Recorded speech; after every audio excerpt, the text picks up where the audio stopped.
నమస్తే welcome to prime one news.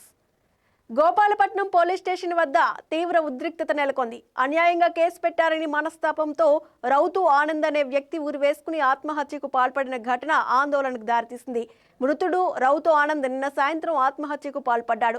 Station writer Ganesh తనను కులం పేరుతో దూషించి అవమానపరిచాడని కుటుంబ సభ్యులు ఆరోపణ చేశారు. పోస్టుమార్టం కోసం మృతదేహాన్ని పోలీస్ స్టేషన్ ముందు ఉంచి బంధువులు గ్రామస్తులు నిరసన చేపట్టారు.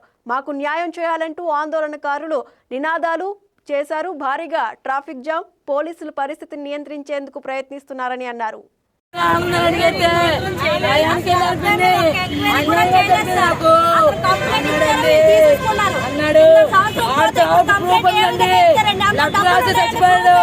మనస్తాపానికి గురయ్యాడండి.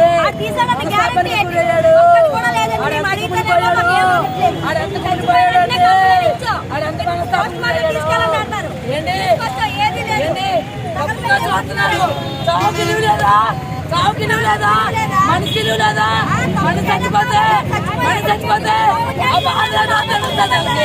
ఆ బాధ తెలుస్తుంది.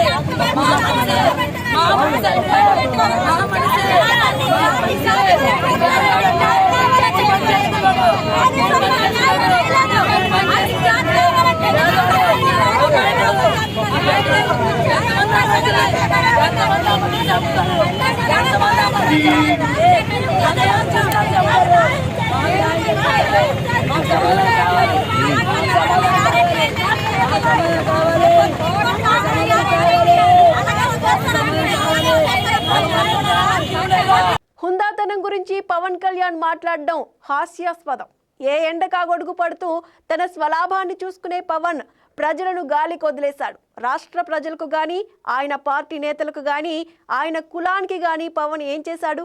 రౌడీలా అరిచిన పవన్ ఇప్పుడు నీతులు చెబుతున్నారు అని ఆర్కే రోజా అన్నారు. హుందాతనం గురించి పవన్ కళ్యాణ్ మాట్లాడటం కామెడీగా ఉంది నాకు. ఎందుకంటే ఒక సినిమా ఇండస్ట్రీలో పవర్ స్టార్గా ఉన్నప్పుడు అది వదులుకొని పాలిటిక్స్కి వస్తే సర్వీస్ చేస్తారని ప్రజలు నమ్ముతారు. కానీ ఏ రోజుకి ఆ రోజు, ఏ ఎండకు ఆ గొడుగు పట్టుకుంటూ తన స్వలాభాన్ని చూసుకుంటూ ప్రజల్ని గాలి కొదిలేయటం ఈ రాష్ట్ర ప్రజలు ఆయన పార్టీ పెట్టిన రోజు నుంచి గమనిస్తున్నారు. ఈ రాష్ట్ర ప్రజలకు కానీ, నీ పార్టీ నాయకులకు కానీ, మీ కులం వాళ్ళకు కానీ మీరు ఏం చేశారని చెప్పండి. ఒక్కసారి మీరు ఎలక్షన్లో మాట్లాడిన వీడియోని ప్లే చేసుకోండి. దాంట్లో ఇచ్చిన ఒక్కటైనా ఈరోజు మీరు చేస్తున్నారో మీరు చూడండి. రౌడీల్లాగా అరిచేది మీరు, హుందాతనం లేకుండా జగనన్నని ఏది పడితే అది మాట్లాడేది మీరు. మళ్ళీ మాకు మీరు నీతులు చెప్తా అంటే ఎంతవరకు కరెక్ట్? ఈరోజు గవర్నర్ గారి మీద గౌరవం ఉంది కాబట్టి జగనన్న అసెంబ్లీకి వచ్చారు. వచ్చి వినేసి బయటకు వచ్చాం. మీరు ప్రతిపక్ష హోదా ఇస్తే వచ్చి మీరు ఏం తప్పులు చేస్తున్నారు, మీరు ఏ హామీలు ఎక్కొట్టి ప్రజల్ని మోసం చేస్తున్నారో క్లియర్గా చెప్తారు. జగనన్న చెప్పేది తప్పంటే మీకు టైం ఎక్కువ ఇస్తారు కదా, అప్పుడు నిరూపించుకోండి.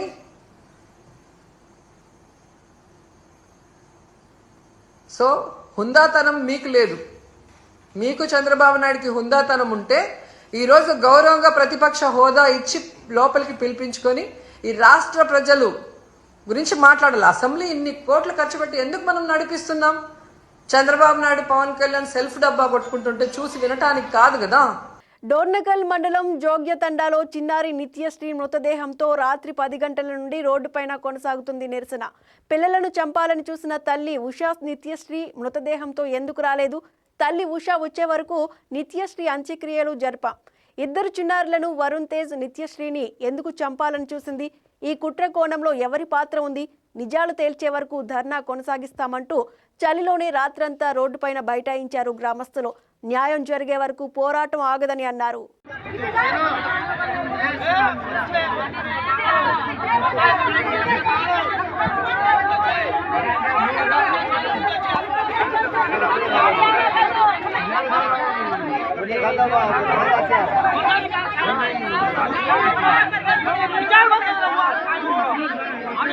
రాష్ట్ర బతుకులా ఉంది, అది కోమలా ఉంది, ఏ కోమలా ఉంది, అది ఏ కోమల పోయింది, అది దేనికి పోయింది?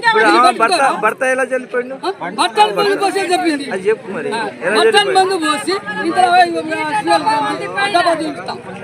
ఎస్సీ వర్గీకరణ చేయడం ఎంఆర్పీఎస్ వ్యవస్థాపక అధ్యక్షుడు మందకృష్ణ మాదిగకు ఇష్టం లేనట్లు ఉందని ఎస్సీ కార్పొరేషన్ మాజీ చైర్మన్ కాంగ్రెస్ నాయకుడు పిడమర్తి రవి ఆరోపించారు. హైదరాబాద్ బషీర్బాగ్ ప్రెస్ క్లబ్లో మాదిగ సంఘాల జేఏసీ ఏర్పాటు చేసిన సమావేశంలో పిడమర్తి రవి మాట్లాడారు. గతంలో ఏ ముఖ్యమంత్రి చేయని విధంగా ఎస్సీ వర్గీకరణ సమస్యను పరిష్కరించేందుకు ముఖ్యమంత్రి రేవంత్ రెడ్డి చూస్తుంటే దానిని అడ్డుకునే విధంగా మందకృష్ణ వ్యవహరిస్తున్నారని విమర్శించారు. మాదిగలందరూ కాంగ్రెస్ పార్టీ వైపే ఉన్నారని, మందకృష్ణ మాత్రం బీజేపీ వైపు ఉన్నారని అన్నారు.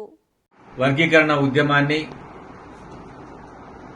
తుది దశకు వచ్చిన సందర్భంలో దాని పరిష్కారం చేయాలని ముఖ్యమంత్రి రేవంత్ రెడ్డి గారు భావిస్తా ఉన్నారు. అందుకోసమనే మొదటి వారంలో జరిగే సమావేశంలో దాన్ని చట్ట రూపంలో తీసుకురావాలని అనుకుంటా ఉన్నారు. మీడియాలో వచ్చినటువంటి వార్తలను చూస్తే కృష్ణ మాదిగ వణికిపోతా ఉన్నాడు. ఎట్లా అప్పుడే అసెంబ్లీ సమావేశాలు పెట్టి అప్పుడే ఆమోదిస్తారా అన్నారు అంటున్నా ఉన్నాడు. నేనేమంటున్నంటే అసలు ఇది చేయడం ఇష్టం ఉందా, నీకు ఇష్టం లేదా, అది ముందు తేవాలా. ఎందుకంటే గతంలోనే 2000 సంవత్సరంలో వర్గీకరణ అయింది, 4 ఏళ్ళు అమలు జరిగింది. అన్ని రాష్ట్రాల అసెంబ్లీ తీర్మానాలు ఉన్నాయి, కొత్త రాష్ట్రం అసెంబ్లీ తీర్మానం ఉంది. ఆల్రెడీ కొన్ని రాష్ట్రాల్లో అమలు జరుగుతుంది. వాటి ఆధారంగా చేసుకొని, కమిషన్ ఆధారంగా చేసుకొని చట్టాన్ని చేయొచ్చు. కమిషన్ కి మార్చి 10 వరకు టైం ఇచ్చిండ్రు. టైం ఇస్తే ఆ లోపల అసెంబ్లీ సమావేశాలు వస్తే దాన్ని ఆమోదిస్తారు, చట్టం చేస్తారు. కానీ 10వ తారీఖు వరకు టైం ఇచ్చి అప్పుడే చట్టం ఎట్లా చేస్తారు అంటే ఈయనకున్న సమాచారం ఏంటిది? 2వ వారంలో అసెంబ్లీ సమావేశాలు అంటారు. అంటే ఈయనకు పెట్టాలని ఉందా, పెట్టొద్దనుందా? రెండోది, నేను కృష్ణమాదిగని బీజేపీ ఏజెంట్ అన్నా. ఆయనకి ఈ సందర్భంగా ఒక ప్రశ్నిస్తున్నా. తెలంగాణ రాష్ట్రంలో దాదాపు టీచరు తర్వాత పట్టభద్రుల గ్రాడ్యుయేట్ ఎన్నికలు జరుగుతూ ఉన్నాయి. ఇంత సాయం చేసినటువంటి వర్గీకరణకు ఇంత సాయం చేసినటువంటి ముఖ్యమంత్రి గారి పక్షమా నువ్వు, లేకపోతే నీకు ఇష్టమైన నీకు అనుబంధం ఉన్న మీ దళిత మోర్చా పార్టీ అయినటువంటి బీజేపీ సపోర్ట్ చేస్తావా? కృష్ణ మాదిగా ప్రకటించాలి. మాదిగలందరూ ఇక నుండి ఏ ఎన్నికలు వచ్చినా మాదిగలందరూ కూడా రేవంత్ రెడ్డి గారు ఇటువైపు ఉంటాం, మేము అటువైపు ఉంటాం. ఎందుకంటే ఈ పనిని రాజశేఖర రెడ్డి చేయలే, ఈ పనిని చంద్రబాబు నాయుడు చేయలే, ఈ పనిని కేసీఆర్ చేయలే, రేవంత్ రెడ్డి చేసిండు. మాదిగలకి ఇంత పెద్ద సమస్యని పరిష్కారం చేస్తా ఉన్నాడు. అందుకోసమనే మా అందరి మద్దతు రేవంత్ రెడ్డికే. మరి నీ మద్దతు ఏంటంటే కృష్ణ మాదిగని అడుగుతా ఉన్నా. మరి ఆయన చెప్తా ఉన్నాడు 1,00,000 డప్పులు వాయిదా పడలేదంటా ఉన్నాడు, ఇంకా డప్పులు కొనుక్కోవాలన్నట. ఆయన ఏ రోజు డప్పుల కార్యక్రమం పెడితే మేమందరం సూట్లు బూట్లు కార్యక్రమం పెడతాం. ఆయన మాదిగలని చదువుకున్న వారిని ఇప్పుడు డిజిటల్ సమాజంలో డప్పులు పట్టుకొని హైదరాబాద్ రమ్మంటాడు. మేమందరం అదే రోజున ఆయన ఏ టైంకి పెడితే మేము ఆ టైంకే పెట్టి మాదిగ సమాజంలో మా మద్దతుదారులందరినీ కూడా సూట్లు బూట్లు వేసుకొని భారత రాజ్యాంగాన్ని చేతిలో పెట్టుకొని రమ్మని మేము మా సమాజానికి పిలుపునిస్తాం. ఆయన డప్పుల కార్యక్రమాన్ని పెడితే డప్పుల కార్యక్రమం ఎవరికి మద్దతుగా చెప్తాడు? రేవంత్ రెడ్డికి మద్దతు చెప్పాడు కదా. ఎందుకంటే ఆయన ఆల్రెడీ వాళ్ళకే మద్దతు తెలుపుతుండే. ఇంకా మీ అందరికి తెలుసు మిత్రులారా, ఆగస్టు 1వ తారీఖు గ్రూప్ 2 పరీక్ష విషయంలో లక్షలాది మంది నిరుద్యోగులను గందరగోళపరిచారని జూపూడి అన్నారు. పరీక్ష ఉందని లేదని కన్ఫ్యూజ్ చేస్తూ నిరుద్యోగులు, ఉద్యోగులు, ప్రజలు, మహిళలు ఇలా అందరితో ఆట ఆడుకుంది ప్రభుత్వం. చంద్రబాబు ముఖ్యమంత్రిగా వైఫల్యం చెందారు. ఏపీఎస్సీ గురించి విద్యాశాఖ మంత్రి ఎందుకు ట్వీట్ చేశాడు అని విద్యాశాఖ పరిధిలోది కాదు కదా అని అన్నారు Jupudi Prabhakar. Education Minister, I don't know how he has been related to this examination. Education Minister కి సంబంధం లేదు, ఎందుకు నువ్వు ట్వీట్ చేశావు? నేను అడుగుతా ఉన్నాను, in what way you are related? MBBS not comes under you, and you are not the Chief Minister. At least there is a Deputy Chief Minister. I think ఆయన ఎక్కడ ఉన్నాడో మనకు తెలియదు. ఆయన ఆ ప్రయాగరాజులోనో లేకపోతే ఎక్కడో గోదావరిలో గంగలో మునిగిన తర్వాత వైరల్ ఫీవర్ వచ్చిందట. ఎందుకు వచ్చింది బాబా? ఆ మునిగిన నీళ్ళు ఏమైనా మునిగాడో లేకపోతే ఆ నీళ్ళు ఏమైనా తాగాడో ఏదో తెలియట్లేదు, లేకపోతే మంచినీళ్ళు అనుకొని ఏమైనా తిన్నాడు. మనకు దాని మీద నేను కామెంట్ చేయదలుచుకోలేదు. ఎక్కడికి వెళ్ళి డిప్యూటీ సీఎం కనపట్టలేదు. Then who has to talk? Students ఎంతమందిని అప్రోచ్ కావాలి? అంటే మీరు మోసం చేస్తూ పోతే ఈ రాష్ట్రాన్ని మొత్తాన్ని మోసం చేసే శక్తి సామర్థ్యాలు కూటమి కలిగి ఉన్నది. మీరు ఈఎంలు వాడారా? కాదు. అవునో కాదో తెలియదు. కానీ ఏపీపీఎస్సీలో నిరుద్యోగుల మొత్తాన్ని మోసం చేశారా లేదా? ఒక్కరోజులున్న డ్రామా. ఎడ్యుకేషన్ మినిస్టర్ లోకేష్ గారు exam most probably post phone అయిపోతా ఉంది అని ఒక ట్వీట్ లోకేష్ గారు చెప్పారంటే ఆయనే కదా పాదయాత్ర చేసింది, ఆయన వల్లే కదా ప్రభుత్వం వచ్చింది, చంద్రబాబు నాయుడు జైలు పోతే కాదు కదా, ఆయనే చెప్పుకున్నాడు. నా పాదయాత్ర, దాన్ని ఏమంటాం? ఆయన పాదయాత్ర ఏ పేరు? యోగాళం ద్వారా కదా వచ్చింది, ప్రభుత్వం వచ్చింది, కాబట్టి అంతులోనే పెడితే ప్రభుత్వం ఎగ్జామినేషన్ పోస్ట్ పోన్ కాదా అన్న ఒక అప్పీల్ ప్రజలకు వెళ్ళిపోయింది. నో. దాని తర్వాత ముఖ్యమంత్రి గారు మళ్ళా ఎవరికో ఫోన్లో మాట్లాడుతాం, ఆ ఫోన్ లీక్ అయిపోయింది, ఆవిడ నా మాట వినట్లేదని. అరే ఆవిడ నీ మాట వినకపోతే నువ్వెందుకు ఉంచుకోవటం? Remove the chairman of the APPSC. Tell to the people she is not properly working అని చెప్పండి. ఎవరు తీసుకొచ్చి పెట్టారు? మీ మనిషి తీసుకొచ్చి పెట్టుకుంది మీరు? మీ వాళ్ళకి సెలక్షన్స్ ఇవ్వడం కోసం కాదా? లక్షలాది మందితో కూడుకున్నటువంటి ఒక సమస్యని మీ మధ్య ఉన్నటువంటి ఒక ఆలోచనని వైరుధ్యం ఉన్నట్టుగా మేము అర్థం చేసుకోవాలి. అమెరికాలోని ఎల్ఎఫ్ ఏరోనాటిక్స్ అనే ఎలక్ట్రికల్ కార్ల తయారీ సంస్థ తమ తొలి ఎయిర్ ఫ్లయింగ్ కారును టెస్ట్ చేసింది. రోడ్డుపై అది విజయవంతంగా మరో కారు మీద నుంచి ఫ్లై చేస్తూ వెళ్ళింది. దీంతో తమ ప్రయత్నం సక్సెస్ అయిందని సంస్థ తెలిపింది. ఈ కార్లు అందుబాటులోకి వస్తే ట్రాఫిక్ చిక్కులు ఉండకపోవచ్చు.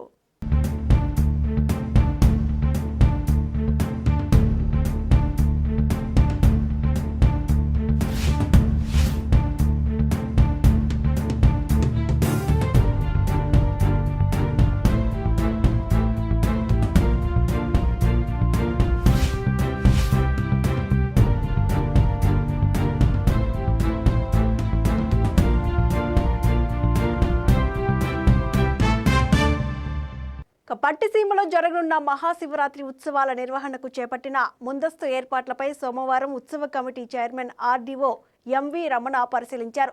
దర్శనం, క్యూ లైన్లు, పార్కింగ్ ప్రదేశాలు తదితర ప్రాంతాలను సందర్శించారు. క్యూ లైన్ల పరిశీలన తర్వాత ఆర్డీఓ ఎంవి రమణ మాట్లాడుతూ భక్తులకు ఎలాంటి అసౌకర్యం కలగకుండా క్యూ లైన్ల నిర్వహణ ఉండాలని అధికారులను ఆదేశించారు. ఎటువంటి అంతరాయం లేకుండా క్యూ లైన్లలో నిరంతరం అల్పాహారం, మంచినీరు, బిస్కెట్ల పంపిణీ చేయాలన్నారు. ఎలాంటి అవాంఛనీయ సంఘటనలు జరగకుండా ఉండేందుకు అవసరమైన అన్ని జాగ్రత్తలు తీసుకోవాలన్నారు.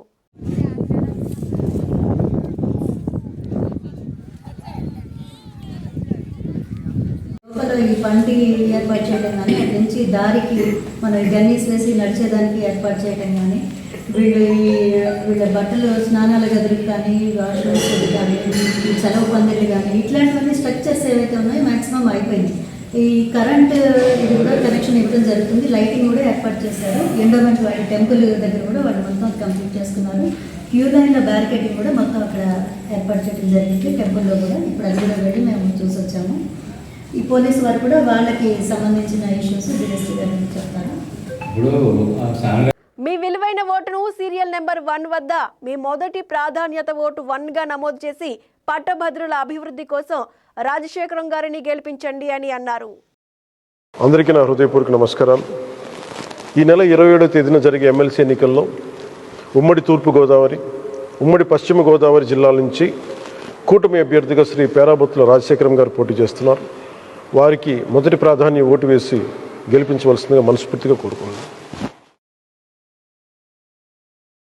బెస్తవారిపేట మండలం సింగరపల్లి గ్రామంలో ఉదయం 10 గంటల సమయంలో కూడా వీధి లైట్ వెలుగుతున్న దృశ్యం ఈ విధంగా 24 గంటలు వెలుగుతున్నాయి. ఈ విషయం అధికారులకు తెలియదా లేకపోతే నిర్లక్ష్యమా? ఇప్పటికైనా అధికారులు నిద్రమత్తు వదిలి ఇలాంటి తప్పులు జరగకుండా చూడాల్సిందిగా కోరుతున్నారు.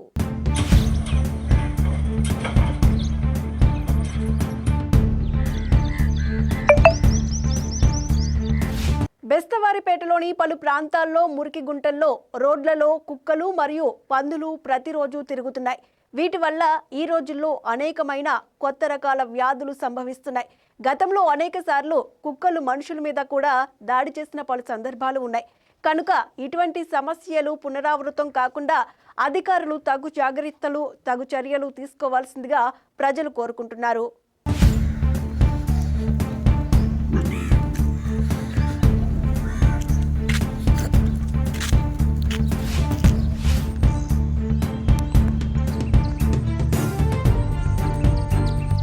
వరంగల్ జిల్లా రైస్ మిల్లర్స్ వెల్ఫేర్ అసోసియేషన్స్ ఎన్నికలు ప్రశాంతంగా ముగిశాయి.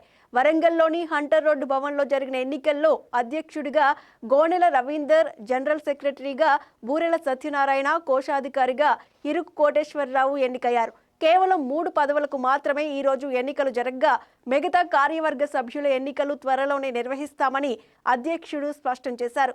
వరంగల్ జిల్లాలోని రైస్ మిల్లర్స్ సమస్యలను అన్ని పరిష్కరిస్తామని, మా ఎన్నికకు సహకరించిన ప్రతి సభ్యుడికి పేరు పేరున కృతజ్ఞతలు తెలిపారు.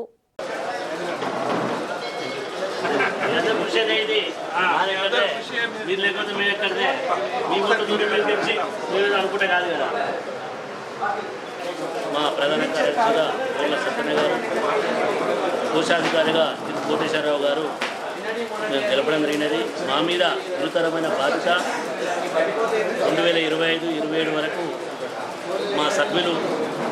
ఇవి బులెటిన్ అప్డేట్స్. మరిన్ని అప్డేట్స్ కోసం please do watch and subscribe prime 1 news.